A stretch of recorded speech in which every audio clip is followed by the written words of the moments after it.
વલસાડથી સમાચાર, જ્યાં મિશન કોલોની પાસે વરસાદી પાણી ભરાવાનો મુદ્દો TV9ના અહેવાલ બાદ જિલ્લા કલેક્ટર આવ્યા છે હવે એક્શન મોડમાં।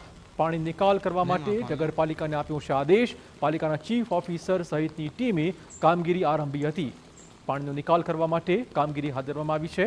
મિશન કોલોની પાસે ઘરોમાં વરસાદી પાણી ફરી વળ્યા હતા। પાણી ભરાયા બાદ TV9એ પ્રસારિત કર્યો હતો આ અહેવાલ। TV9ના અહેવાલની ધારદાર અસર થઈ છે અને તંત્ર હવે દોડી રહ્યું છે।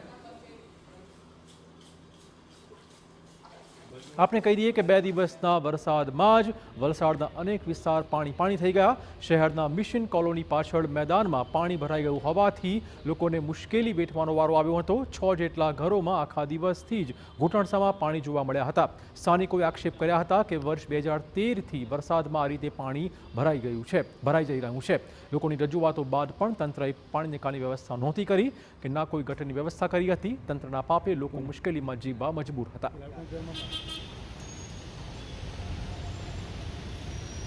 વલસાડમાં ભારે વરસાદના કારણે શહેરના મુખ્ય અંડરપાસ બંધ થયા હતા। શહેરના છીપવાડ, દાણા બજાર સહિત વિસ્તારોમાં પાણી ભરાઈ ગયા હતા।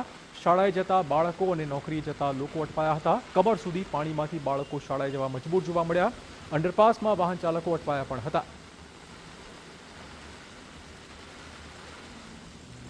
તો વલસાડમાં